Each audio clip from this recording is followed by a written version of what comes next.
Gloria a Dios.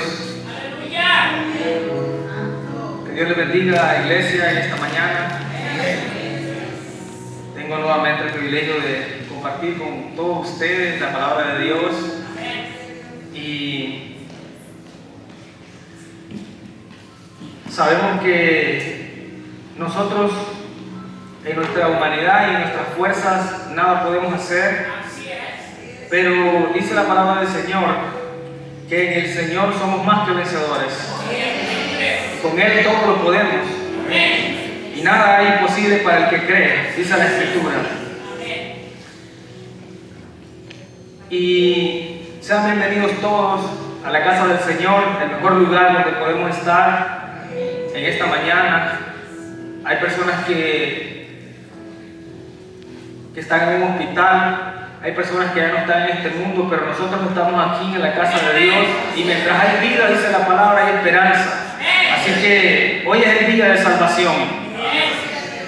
Si hay personas que nos visitan por primera vez y es tan amable de levantar su mano para conocerle y para darle la bienvenida,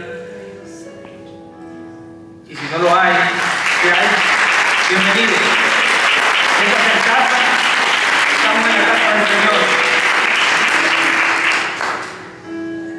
El tema de esta mañana, de este mensaje, es el temor de Jehová. Y vamos a ir a la Escritura en Eclesiastés 12:13. Gloria a Dios. Gloria a Dios. Aleluya. Hay poder. Aleluya.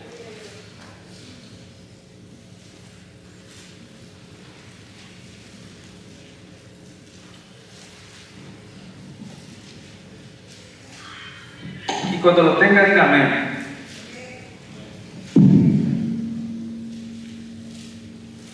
Gracias, Señor. Aleluya. Te alabamos, Señor. Amén. Y dice la palabra del Señor: el fin de todo discurso oído es este: teme a Dios y guarda sus mandamientos, porque esto es el todo del hombre. Amén. Temer a Dios y guardar sus mandamientos es el consejo de la palabra, porque eso es el todo del hombre. Y hoy en día vivimos en un mundo embrutecido por el pecado, sin temor de Dios en el corazón, porque la Escritura dice que el pecado entorpece el corazón de los hombres, y así va a esta humanidad ajena al temor de Dios. Y podemos nosotros ver, donde quiera que pongamos nuestra mirada, nuestra atención, los noticieros únicamente proyectan odio, tragedias, violencia, y todo esto es producto de que no hay temor de Dios en el corazón de la humanidad.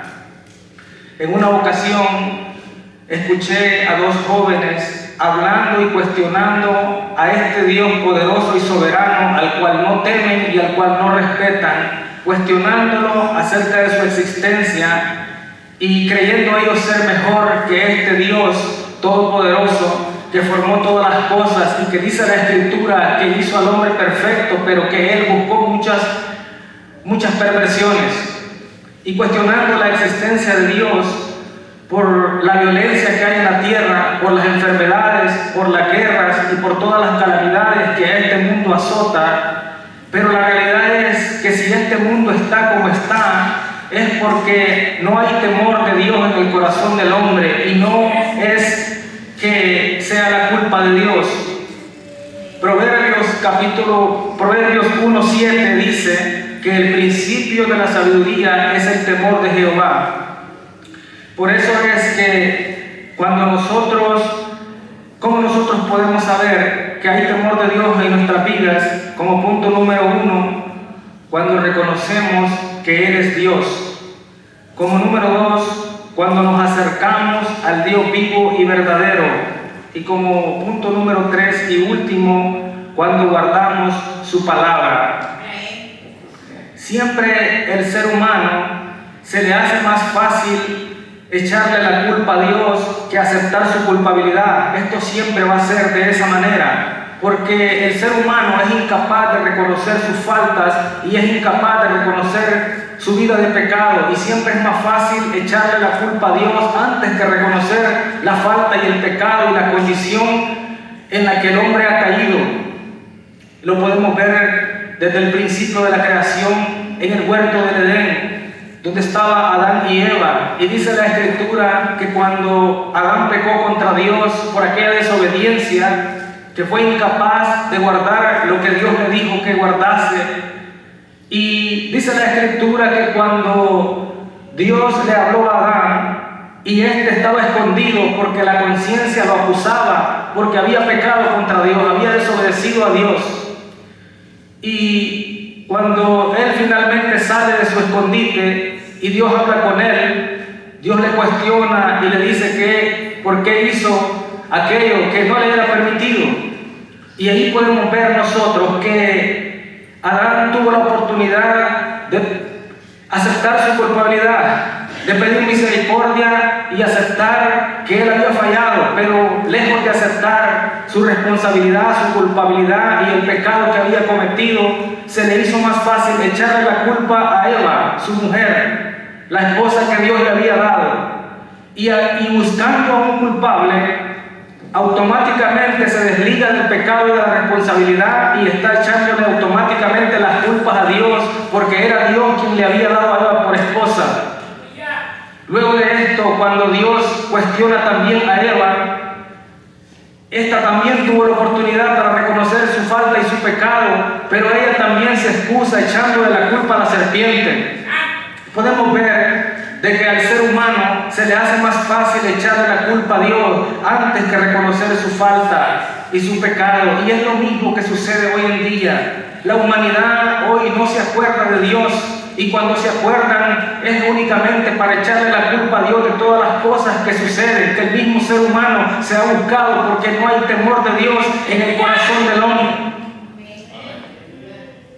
Como dice la Escritura, peca el hombre y contra Dios se irrita su corazón. Durante una conferencia con varios universitarios, un profesor de la Universidad de Berlín propuso un desafío a sus estudiantes con la siguiente pregunta: ¿creó Dios todo lo que existe? Y uno de aquellos estudiantes que atendía aquella conferencia valientemente alzó su mano y respondió y dijo: sí, Dios creó todo lo que existe. Ante aquella respuesta, el profesor dijo: bueno, si Dios creó todo lo que existe, entonces Dios también creó el mal, porque el mal existe. Y si establecemos que nosotros somos un reflejo de nuestras obras, quiere decir que Dios es malo, porque creó la maldad. Ante aquellas declaraciones, el estudiante que había afirmado que Dios creó todas las cosas quedó en silencio, incapaz de defender su fe. Pero otro joven que estaba en esa misma conferencia pidió la palabra y el profesor accedió, y este dijo: profesor, yo tengo 3 preguntas para usted, si así me lo permite. El profesor accedió a las preguntas y este joven le dijo: maestro, ¿existe el frío? El maestro le dijo: ¿pero qué pregunta es esta? ¿Acaso nunca has sentido frío? Por supuesto que el frío existe. Y el joven le respondió y le dijo: el frío no existe, maestro. Según las leyes de la física, aquello que nosotros consideramos frío es únicamente la ausencia del calor, ya que todo cuerpo o objeto que es factible de estudio posee o transmite energía, y es el calor lo que hace que el cuerpo o cualquier objeto transmita energía, y de esta manera podemos estudiar el calor, mientras que el frío no lo podemos estudiar. Por esta razón, el frío es únicamente la ausencia del calor. Luego siguió el estudiante con la siguiente pregunta y le dice: ¿existe la oscuridad? Y el profesor respondió: claro que existe la oscuridad. Y el estudiante le dice: tampoco la oscuridad existe, porque la oscuridad no la podemos estudiar, mientras que la luz, a través del prisma de Nichols, podemos estudiar la luz blanca y descomponerla en sus diferentes qué tanta oscuridad hay en determinado lugar, basados en qué tanta luz aquel determinado lugar posee. Por eso es que la oscuridad es únicamente la ausencia de la luz. Luego continuó el estudiante y le dijo: entonces, profesor, usted sostiene que la maldad existe. Y el profesor dijo: como lo dije antes, vemos la violencia y vemos la maldad en el mundo. Existe la maldad. El alumno que él respondió y le dijo: tampoco la maldad existe, o por lo menos no existe por sí sola.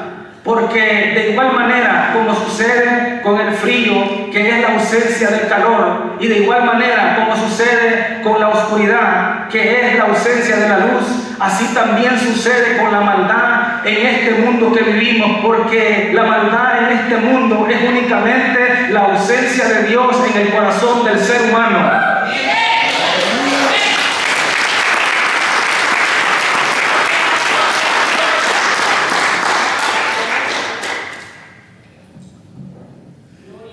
Y ante aquellas declaraciones, este maestro quedó en silencio y nada más pudo decir para que se cumpla la palabra que dice que él prende a los sabios en su astucia. Por eso es que podemos tener temor de Dios en nuestros corazones cuando, punto número 1, reconocemos que Jehová es Dios. Cuando reconocemos que Jehová es Dios. Y esto lo podemos lograr cuando nos mantenemos humillados bajo su poderosa mano. Nos habla y nos dice de cómo nosotros podemos lograr acercarnos a este Dios vivo y verdadero. Dice en esa escritura: desechando pues toda malicia, hipocresía, envidias y todas las detracciones, deseemos como niños recién nacidos la leche espiritual no adulterada, para que por ella crezcamos para salvación, si es que habemos gustado de la dignidad del Señor, acercándonos a Él piedra viva, acercándonos al Señor piedra viva. Y esto de acercarnos a nuestro Dios no es otra cosa que conocerle más.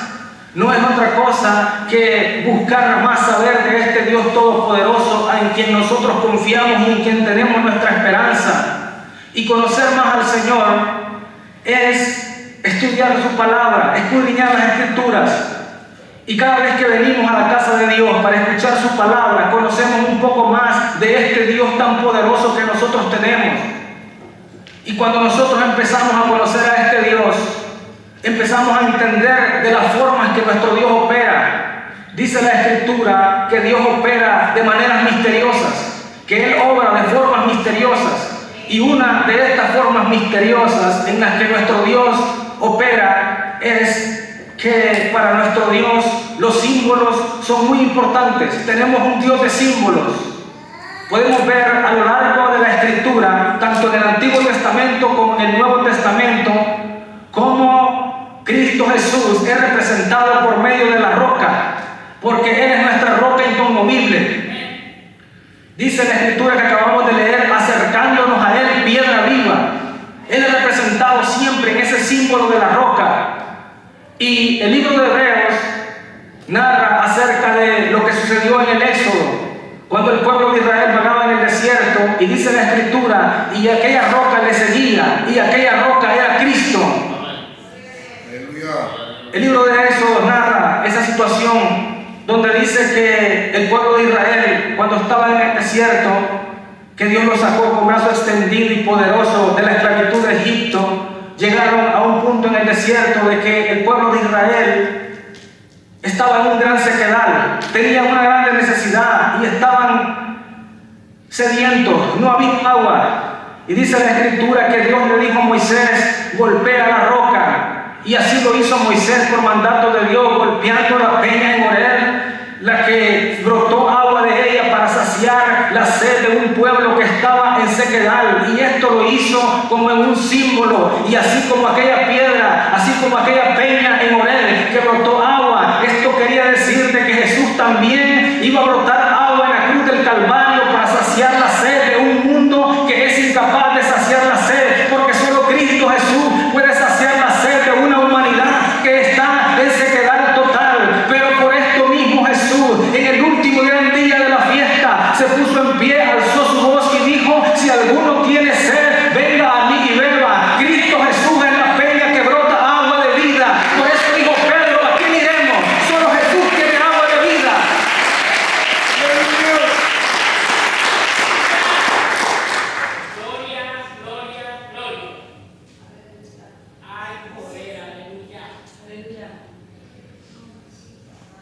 Cuando nosotros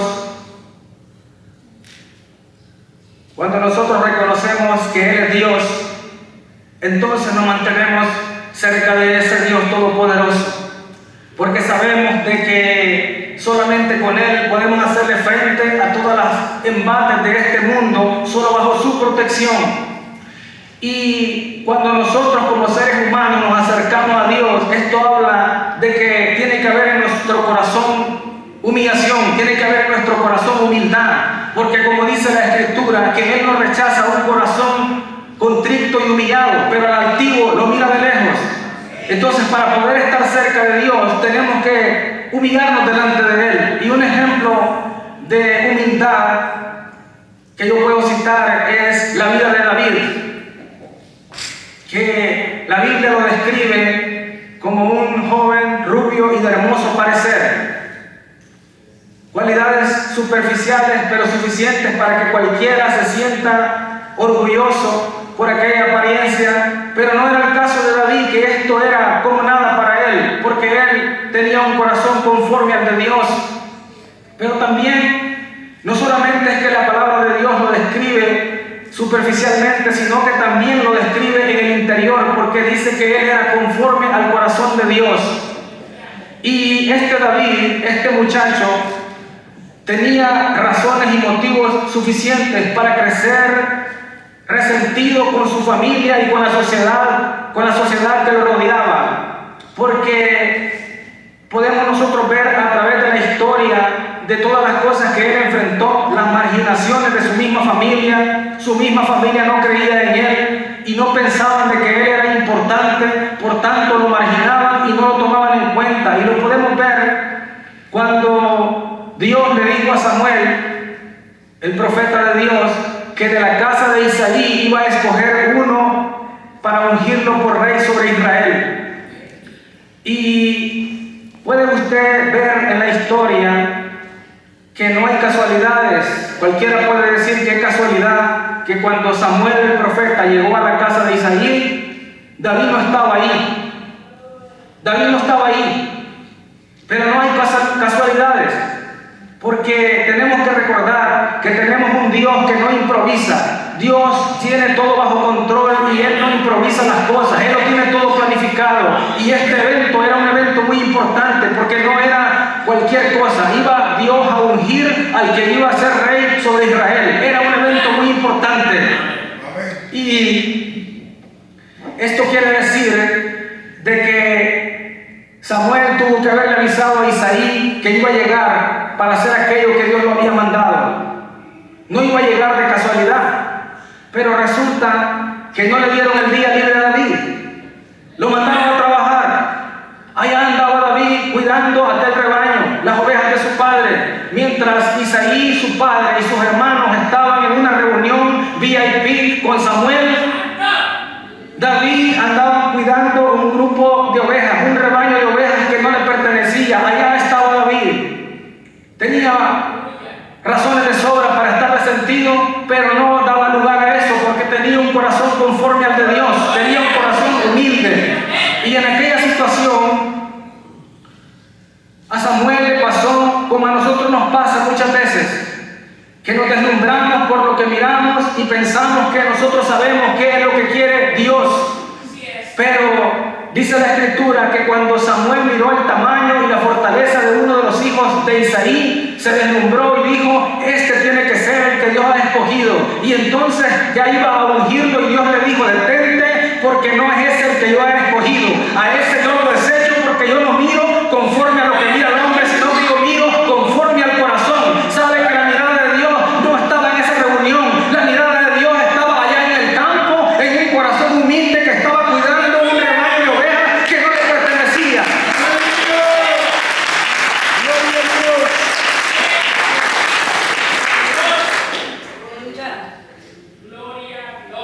Así que, entendiendo Samuel de que la voluntad de Dios no estaba ahí, mandaron a traer a David.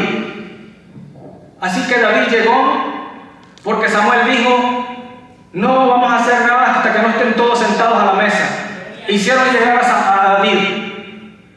Y después de que comieron, dice la Escritura, que entonces Samuel ungió a David con el aceite.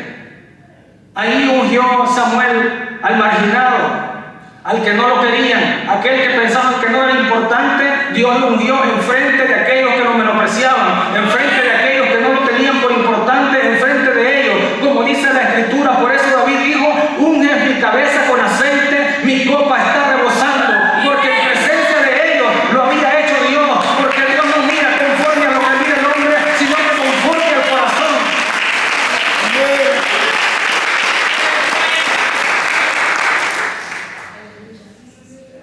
Imagínense que si antes David tenía motivos para enorgullecerse y para exaltarse de su espíritu, ahora tenía todavía motivos mayores para ser altanero y para enorgullecerse, porque ya no era solamente que era joven, rubio y de hermoso parecer, sino que también era escogido por Dios, ungido por Dios. Además de esto, dice la Escritura que el Espíritu Santo de Dios vino sobre él, dándole fuerza extraordinaria con la que rompía las quijadas de los osos y de los leones que arrebataban las ovejas del rebaño de su padre. Tenía razones de sobra David para enaltecerse, pero ¿sabe qué es lo que sucedió?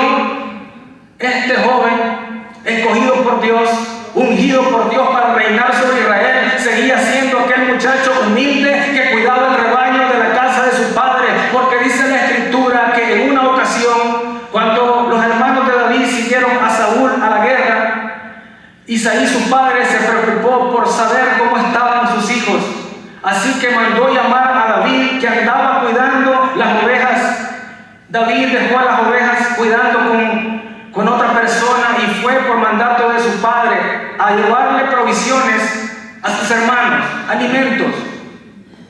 Esto es lo que andaba haciendo el ungido de Dios, de mandadero, llevándole comida a sus hermanos que eran unos malagradecidos, porque cuando David se hizo presente para saber cómo estaba su salud, para saber cómo estaban, ellos le afrentaron y le dijeron: ya conocemos tu soberbia y sabemos que has venido para ver la batalla. Imagínense cómo lo trataban a David, después de que en sus narices Dios lo había ungido para que fuera rey sobre ellos mismos. No lo respetaban, no paraban los menosprecios ahí, no paraban los vituperios que David enfrentaba. Pero con todas estas cosas, David mantenía su corazón humillado delante de Dios, y es por eso que Dios dio grande salvación a través de David, porque sabemos lo que pasó en la historia.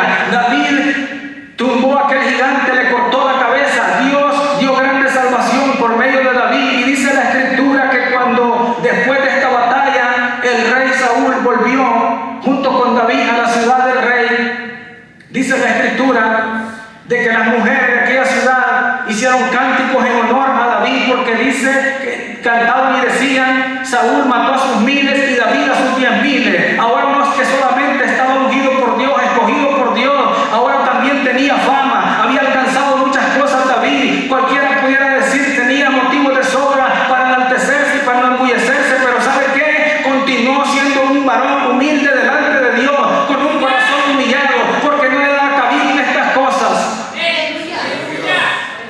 Y cualquiera puede decir ahora que David ya había alcanzado todas estas cosas porque dejó de ser pastor aquel mismo día, porque entonces estaba cerca del rey. Cualquiera puede decir ahora se acabaron los menosprecios, se acabaron ahora las marginaciones, ahora sí lo van a tomar en cuenta. ¿Sabe lo que sucedió? Apenas comenzaban las marginaciones, apenas comenzaban los vituperios y los desprecios y los menosprecios que se le hacían a este varón que era conforme al corazón de Dios, porque dice la Escritura de que Saúl tuvo envidia de David, así que lo alejó. Así que exiliado David en su mismo país, que no podía estar cerca del rey porque el rey buscaba su vida para matarle, aún con todo esto, este muchacho se mantuvo con un corazón humillado para con Dios, porque aunque tuvo oportunidad para quitarle la vida a Saúl en 2 ocasiones, no lo hizo porque tenía temor de Dios. Y dice la Escritura que él decía: que Dios me guarde de tocar el ungido, porque él tenía temor de Dios, aún cuando sabía que Saúl lo quería matar. ¿Y sabe qué es lo que sucedió? David aprendió a esperar en el tiempo de Dios, y en el tiempo de Dios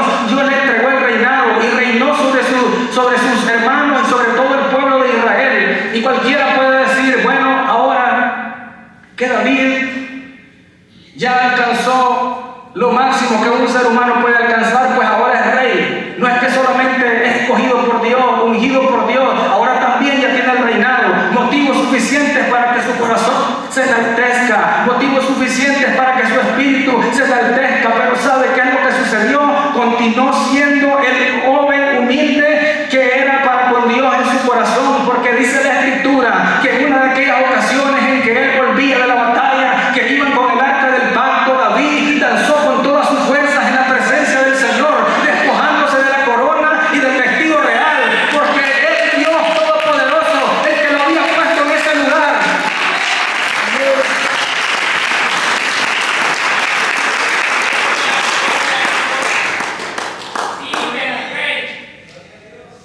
El reconocimiento de que era Dios que lo había puesto en ese lugar. Y David seguía siendo humilde.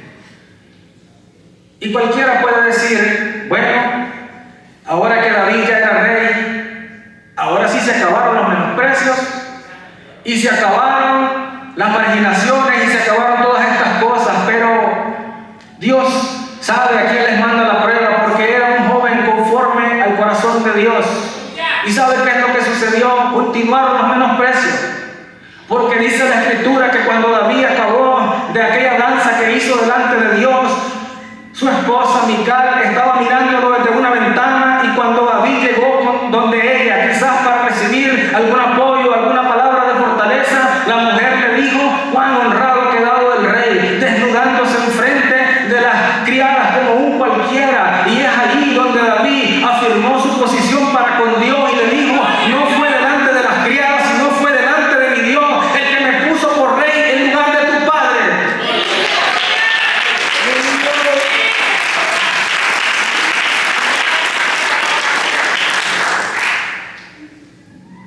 Porque nosotros tenemos que aprender a diferenciar cuando los menosprecios son para nuestra persona y cuando los menosprecios son para la fe y para el Dios que decimos servir. David se comió todos los menosprecios que le hacían a él como persona, pero no soportó cuando estaban vituperando y cuando estaban menospreciando al Dios que lo había puesto en el lugar donde él estaba. ¿Y saben por qué? Porque no importa los títulos, los logros que nosotros podamos alcanzar en esta tierra como ser humano, tenemos que permanecer humillados delante de Dios, porque como dice la Escritura, entrar por sus puertas con acción de gracia y por sus atrios con alabanza.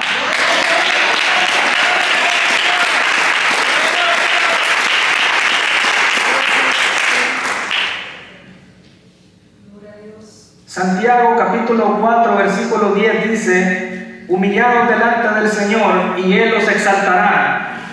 Por esto David fue exaltado, porque tenía un corazón humilde para con Dios. No era únicamente la apariencia, sino que su corazón verdaderamente era humilde para con Dios. Dios lo probó de muchas maneras y salió aprobado por Dios, porque se mantuvo humillado delante de Dios. Por eso es que Dios lo exaltó. Y esto sucede cuando reconocemos que Jehová es Dios.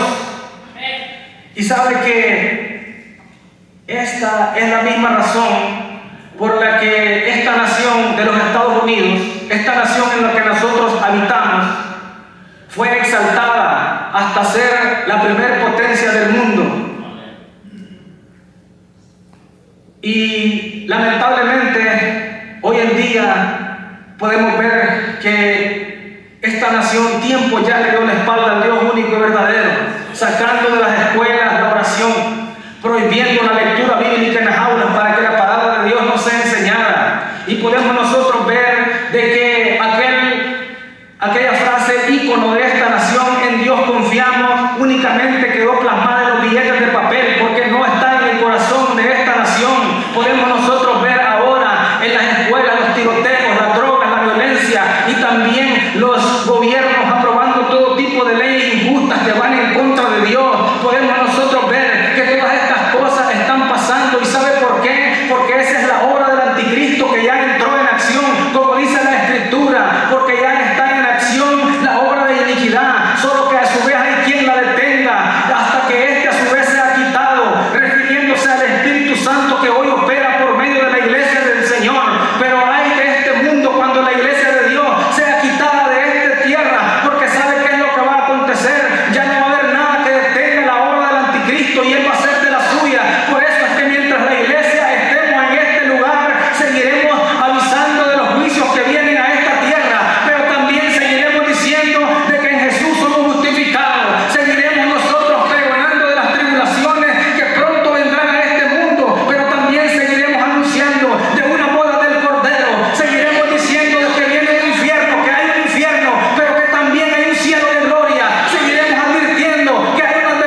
Y no solo eso, dice la Escritura que el Señor valientemente entregó su vida en la cruz.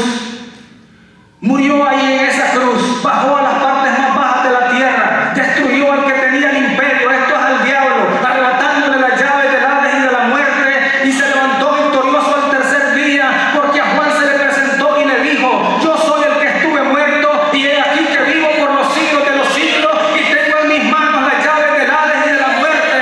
¿Dónde está, oh muerte, tu poder? ¿Dónde, oh poder, tu sepulcro? ¿Dónde está? Sorprende la muerte en victoria, porque era imposible que la muerte lo pudiera detener. Cristo Jesús.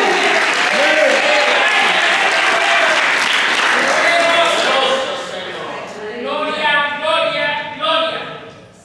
Aleluya. Vive Jehová. Vive mi rey.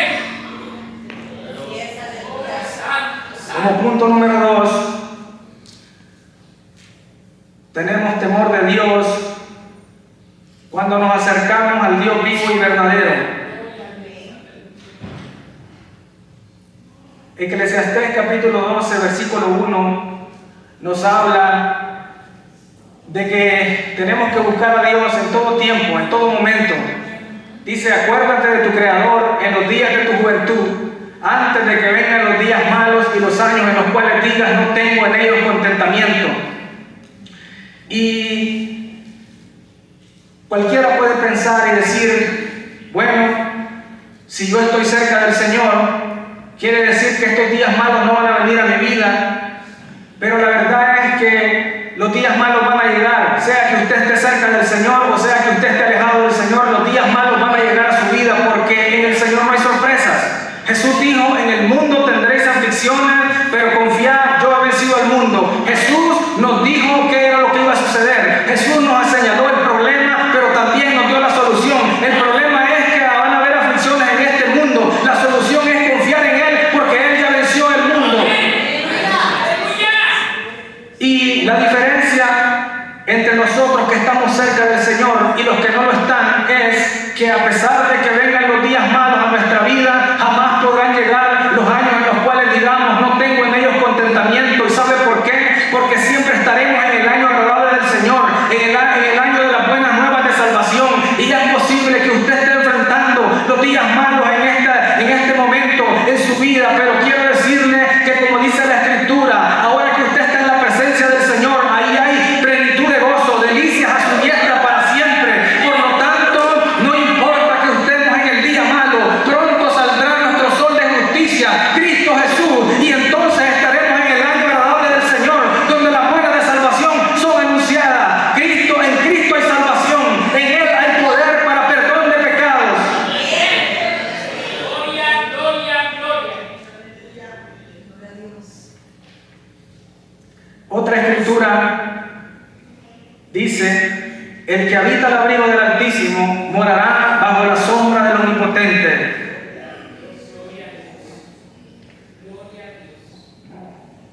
¿Y qué es esto?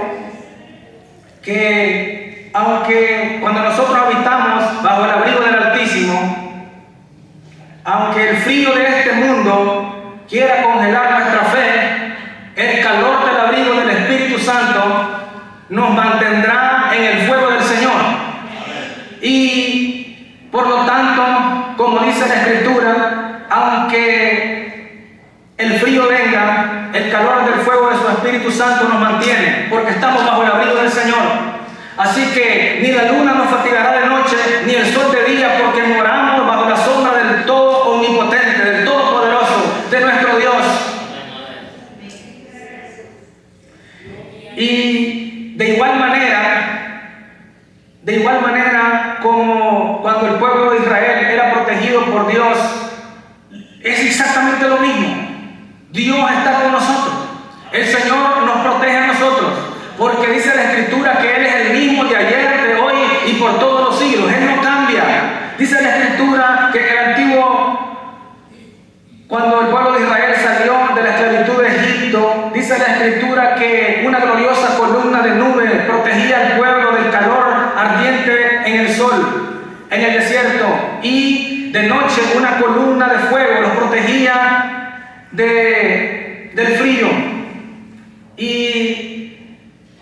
Dice la Escritura además de que cuando ellos cruzaron el Mar Rojo, el ángel de Jehová se puso entre medio del pueblo de ellos y entre medio de los egipcios para que no se alcanzasen unos a otros. Y dice la Escritura que el ángel de Jehová confundió ahí a los egipcios y ahí cayeron derribados en el medio del camino del Mar Rojo. Y de la misma manera hoy en día la iglesia tiene un protector y tiene un escudo, y ese es Cristo el Señor, porque allá cuando una amenaza llamado Saulo de Tarso se levantó para exterminar a la iglesia y para perseguirla y para acabar con ella, él se encontró con un escudo, el cual se puso entre medio de la iglesia y entre medio del perseguidor y lo botó del caballo. Y dice la Escritura que este era Jesús, porque Jesús es escudo alrededor de nosotros, y no cualquier escudo, sino que es un escudo de aguijones, porque a Saulo le dijo: dura cosa te es dar golpes contra el aguijón. Estamos bien protegidos. Jesús es nuestro escudo, Él es nuestra gloria y el que levanta nuestra cabeza.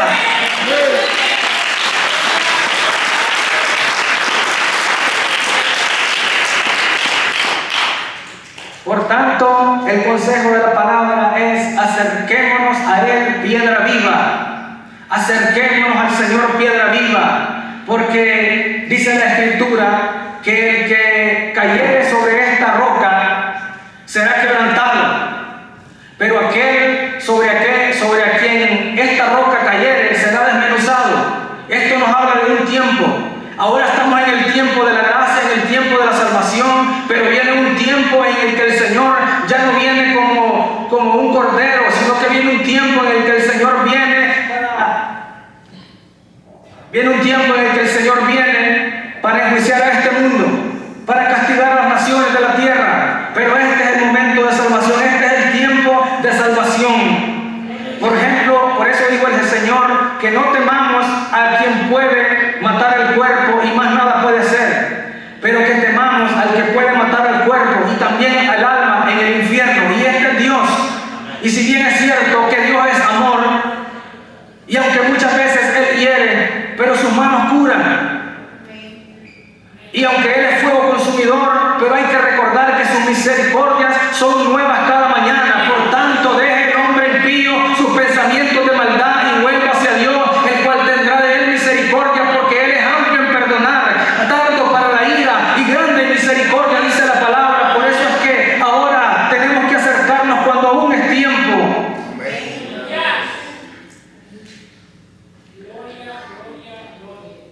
Como punto número 3 y último punto, tenemos temor de Dios cuando guardamos su palabra, que es lo que comenzó diciendo nuestro hermano Wilfredo al principio, guardando la palabra de Dios.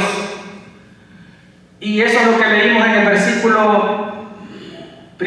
principio del mensaje, que dice que el guardar su palabra, el temer a Dios, esto es el todo del hombre.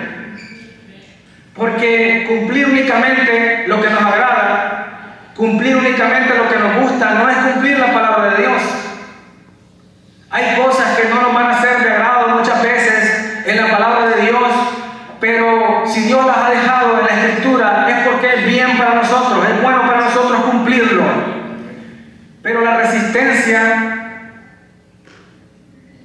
de nosotros como seres humanos siempre va a estar ahí, y muchas veces no vamos a querer cumplir la palabra. Dice la Escritura, dice la palabra de Dios, que en una ocasión Jesús refirió una parábola hablando acerca de un padre de familia que tenía 2 hijos, y se acercó al primero y le dijo: hijo, ve y trabaja a mi viña. Y dice la Escritura que este le dijo: no voy a ir. Le dio una palabra negativa. Pero al final se arrepintió de la palabra negativa que le había dado, y dice la Escritura que se arrepintió y siempre sí fue a trabajar a la viña del Señor, a la viña del Padre. Luego el padre se acercó a su otro hijo y le dijo: hijo, ve a trabajar a mi viña. Y este le dio respuesta positiva y le dijo: sí, voy a ir. Pero al final terminó no yendo. Luego de esto preguntó Jesús: ¿quién de estos 2 hijos hizo la voluntad de su padre? Y todos respondieron: el que dijo que no, pero al final terminó yendo. Entonces muchas veces vamos a tener esas luchas en nuestra vida como seres humanos, porque como dice la Escritura, a la verdad el espíritu está dispuesto, pero nuestra carne es débil. Es la que no quiere que lleguemos a los caminos del Señor. Es la que no quiere que nos acerquemos a Él, piedra viva. Es la que no quiere que guardemos su palabra. Pero esa es una lucha que vamos a estar viviendo constantemente mientras estemos en esta tierra, sabiendo que en el Señor todo lo podemos lograr. Porque es fácil alejarse del Señor cuando venimos a sentir que estamos más lejos del Señor que al principio. Es fácil alejarse del Señor. Difícil es permanecer junto al Maestro. En una ocasión, cuando el Señor hizo uno de los milagros grandes que alimentó a más de 5,000 varones, sin contar a las mujeres y a los niños, dice la Escritura de que Jesús le dijo a sus discípulos: adelántense y pasen al otro lado, y yo me voy a quedar despidiendo a las multitudes. Y en la historia nosotros no miramos que ninguno de los discípulos le pidió al Señor quedarse con él ahí. Dice la Escritura que el Señor se quedó solo, pero nadie dijo: Señor, yo me voy a quedar contigo. Se les hizo fácil agarrar el bote y irse, porque es fácil alejarse del Señor. Podemos pensar, bueno, era por cansancio, porque habían estado ahí, pero si alguien estaba cansado, ese era el Señor, porque a él había tocado dar el sermón y le había tocado hacer los milagros y hacer todas las cosas que él siempre acostumbraba. Si alguien estaba cansado, ese era el Señor, y se quedó ahí solo, porque los discípulos no lo pensaron 2 veces cuando el Señor les mandó a que fueran al otro lado. Es difícil permanecer muchas veces al lado del Señor.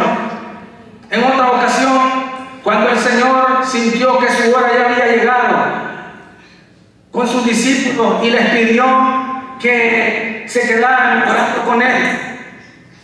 Y dice la Escritura que no pudieron quedarse con Él orando. Entró un sueño y no pudieron. Porque es difícil muchas veces permanecer junto al Maestro. Es difícil permanecer a veces guardando la palabra de Dios. Se nos hace difícil por nuestra humanidad, por este cuerpo de pecado. Pero tenemos que recordar de que si nosotros nos esforzamos, como dice la Escritura, al que perseverar hasta el fin, este alcanzará la corona de vida. Tenemos que permanecer en el Señor. Tenemos que acercarnos a Él a toda costa. No importa cuán dura sea la batalla y cuán dura sea las presiones que muchas veces enfrentamos, tenemos que recordar de que solamente al lado de Él seremos más que vencedores. Y esto de que es difícil permanecer al lado del Señor no es cosa nueva. Lo podemos ver en la historia, en el Antiguo Testamento. Los hombres grandes de renombre que Dios levantó, aquellos siervos poderosos por los cuales, por los medios de ellos, Dios hizo grandes señales y grandes milagros. Y aún así a estos les costaba acceder a guardar la palabra de Dios. Les costaba acceder a obedecerle al Dios Todopoderoso que los había llamado. Tenían temor, ponían excusas. Tal es el caso de Moisés, que dice la Escritura que le puso muchas excusas diciéndole: soy tardo para hablar. Y el Señor tenía paciencia con él. Dios, teniendo paciencia con él, le hablaba de una forma y le hablaba de otra forma, pero él seguía poniendo excusa tras excusa hasta que le dijo: te ruego que envíes al que has de enviar. Pero al final terminaban accediendo porque era Dios el que los estaba llamando. También podemos ver el caso de Jeremías, que poniendo excusas también dijo: Señor, soy un niño. Y el Señor le dijo: no digas que es un niño, porque era Dios que lo estaba enviando. Entonces, al ver Jeremías que no le funcionó aquello que dijo, entonces dijo: no me acordaré más de Dios, ni hablaré más en su nombre. Mas esto es la debilidad de la carne. Pero como recordamos que el Espíritu está dispuesto, fue entonces que entró ya el poder del Espíritu en él y dijo: no obstante, había como un fuego metido en mi corazón, en mis huesos ardientes, que traté de sufrirlo, pero no pude, porque el Señor era más fuerte. Y así Dios quiera que en sus corazones esté el fuego de la presencia de Dios, para que cuando Él haga el llamado, para que se acerque a Él y no se aleje en estos tiempos difíciles que enfrentamos, Dios quiera que ese fuego esté en sus corazones metido como un fuego ardiente, para que no se quede en el día del arrebatamiento, sino que podamos ver el rostro de aquel que entregó su vida en la cruz del Calvario.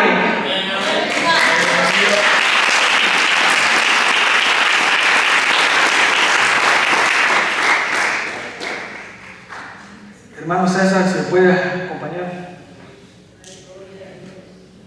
Otro de los ejemplos que podemos ver de siervos de Dios que estaban en esa lucha constante de hacer o no hacer la voluntad de Dios.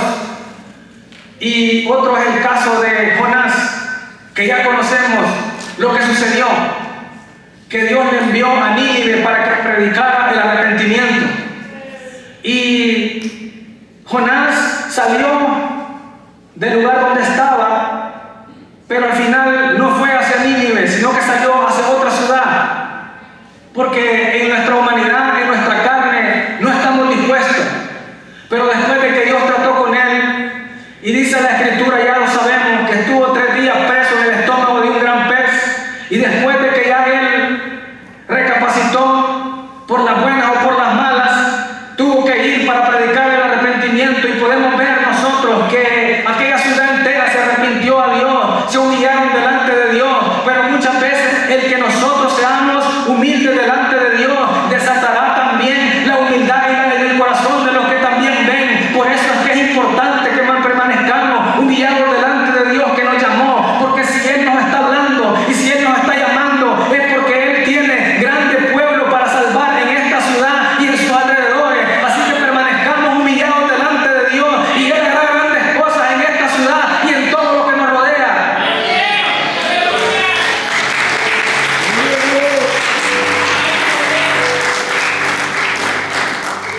Un último ejemplo que voy a dar acerca de esa lucha tan difícil que es muchas veces hacer la voluntad de Dios.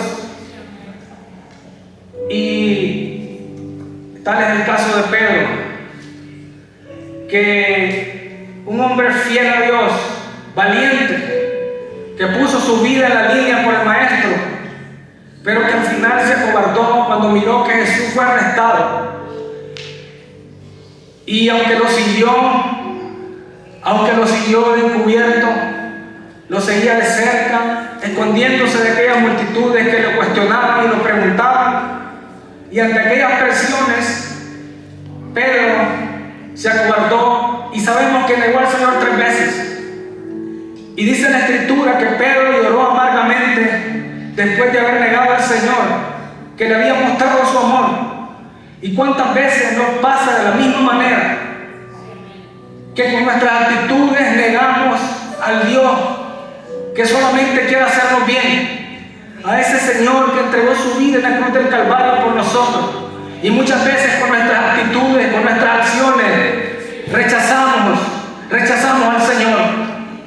Pero Dios en su misericordia siempre llega a tiempo. ¿Sabe que Pedro luchaba contra este sentimiento, contra esta situación que él enfrentaba? Porque después de que negó al Señor, su vida ya no fue igual. Él estaba en un gran quebranto y una gran necesidad, y no miraba la hora cuando Dios le diera la oportunidad para reivindicar su vida con el Señor. Y en una ocasión, dice la Biblia, que Jesús se hizo presente cuando más Pedro lo necesitaba, esperándolo a la orilla del mar, a las brasas, con unos peces, para darle de comer a este hombre. Y dice la Biblia que cuando Pedro miró al Señor de lejos, Pedro todavía estaba en el bote. Y tanta era la necesidad que Pedro tenía, que no esperó que el bote llegara a la orilla, sino que se lanzó al mar, nadando hasta llegar donde estaba el Señor. Dios quiera que en sus corazones también esté ese deseo y ese anhelo. Y si alguien tiene necesidad de recibir al Señor en esta hora, Dios quiera que al igual que Pedro, usted no espere que yo haga el llamado y venga aquí al pie del Señor. Dios quiere restaurar su vida. Dios quiere transformarle. Dios quiere perdonarle. En Él hay perdón de pecados. Si alguien quiere recibir al Señor en esta hora, bien puede hacerlo. No rechace más el regalo de la salvación. No rechace ni desprecie más al Señor, que con todo su amor entregó su vida en la cruz por usted y por mí. Si hay alguien, bien puede pasar en esta hora. Oraremos por usted y usted recibirá el regalo de salvación. su vida. Espero que esta palabra se quede en sus corazones. Y si no es hoy, Dios quiera y sea mañana, y esta palabra le redarguya, y esta palabra le traiga salvación a su vida. Y aunque no lo haga enfrente de la iglesia que estamos aquí hoy, Dios quiera que su corazón toque esta noche su vida y no se vaya de este mundo sin la salvación que el Señor ofrece. Este ha sido el mensaje. Espero que haya sido de bendición a su vida. Que Dios les bendiga en esta mañana. Dejo a mi hermano César con nosotros.